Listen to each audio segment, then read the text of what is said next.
Video देखकर आ जाए मजा तो शेयर जरूर करना, इसमें आपका क्या जाता है। दोस्तों नमस्कार, आप देख रहे हैं सत्य हुंकार, मैं आपके साथ सत्यपाल। नेताओं के नाटक देखिए कितने ड्रामेबाज होते हैं। जनता को मूर्ख समझते हैं, अपना उल्लू सीधा करने के लिए कैसे कैसे रंग बदलते हैं। शर्म हया तो होती नहीं, बेशर्मी की हद पार कर भ्रष्टाचार करने के नए नए तरीके निकालते हैं। आइए पहले आपको दिखाता हूं, देख लीजिए इसमें आपका क्या जाता है, आपके साथ कैसे धोखा किया जा रहा है।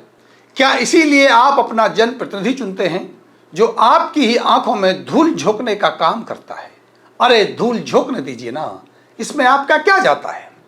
पहले ये देखिए कि 25 करोड़ रुपए में ये क्या हो रहा है। ये है आपकी गलियों में पानी निकासी के लिए नालियां। कच्चे मसाले की, कच्ची ईंटों की 4 इंची की एक दीवार लगा करके नाली बनाने का इंजीनियरिंग का नमूना ये केवल नगर निगम फरीदाबाद में ही संभव है। क्या आप जानते हैं ऐसी नाली क्यों बनाई गई है?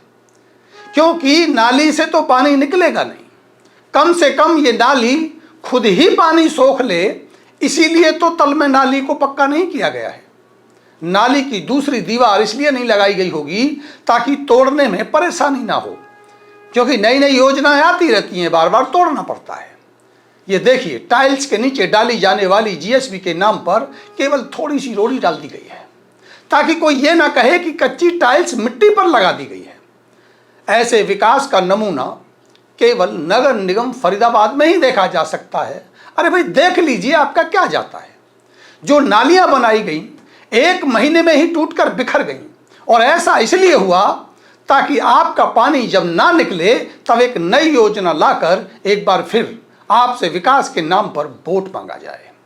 यह कोई संयोग नहीं है, बल्कि जांचा परखा प्रयोग है कि जब तक जनता परेशान नहीं होगी तब तक नेता की पहचान नहीं होगी। यह फॉर्मूला पास हो चुका है कि जनता को जितना सताओगे, जनता नेता को उतना ज्यादा मतों से जिताएगी।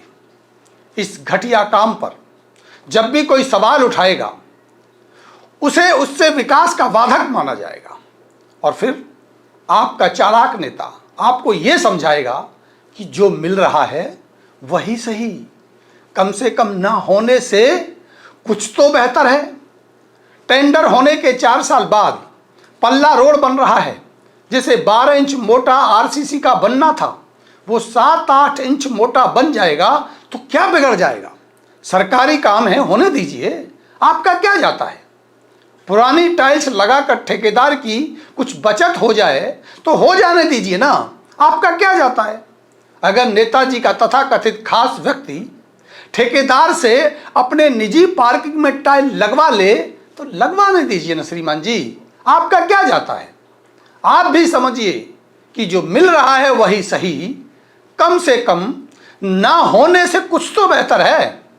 जब आपके अधिकारों के हित का चुनाव आता है तब आपको पार्टी और पार्टी के हितों की चिंता होती है, तब आपको अपनी गली मोहल्ले का विकास याद नहीं रहता। तो अब क्यों फालतू में सवाल उठाते हो। जो जैसा हो रहा है होने दीजिए ना, आपका क्या जाता है। 1 साल में नेताओं की तकदीर और तस्वीर बदल गई।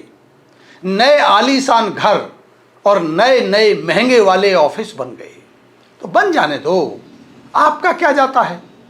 लग्जरी कारों का काफिला और चरण चाटुकार और दलालों की फौज आसपास नजर आती है, तो आने दो, आपका क्या जाता है। गरीबों के राशन की लूट हो, गुंडों को खुली छूट हो, तो होने दो ना, आपका क्या जाता है। राज्य मंत्री राजेश नागर ने अपने डी प्लान से आपके क्षेत्र के विकास के लिए करीब 60 लाख रुपए पास करके दिए थे। 2-3 गली तो बनी, बाकी नहीं बनी तो ना सही, आपका क्या जाता है। गली क्यों नहीं बनी, दिया गया पैसा कहां गया, क्यों गया, आप कौन होते हैं पूछने वाले। अरे नहीं बनी तो नहीं बनी भाई, आपका क्या जाता है। ठेकेदार कहता है गुणवत्ता का काम कैसे करूं, मेरे पास केवल विकास का ठेका नहीं है, और भी ठेके हैं। 30-40% देना भी पड़ता है, चुनावों में खर्च होता है, 4 साल बाद फिर चुनाव होने हैं, पैसा कहां से आएगा। कुछ तो कर रहे हैं ना, करने दो, आपका क्या जाता है। अब भ्रष्टाचार की बात करते हो, कुछ ही तो भ्रष्टाचार हो रहा है, पहले तो कुछ होता ही नहीं था। अरे भाई, जो हो रहा है वही सही, कम से कम ना होने से कुछ तो बेहतर है। आपका क्या जाता है? बुराई में अच्छाई देखने की आदत डालो, सकारात्मक रहो, सकारात्मक, नकारात्मक बातें मत करो, विकास के भ्रष्टाचार पर सवाल उठाना बंद करो। बस याद रखो, जो मिल रहा है वही सही, कम से कम ना होने से कुछ तो बेहतर है। आपका क्या जाता है? नमस्कार।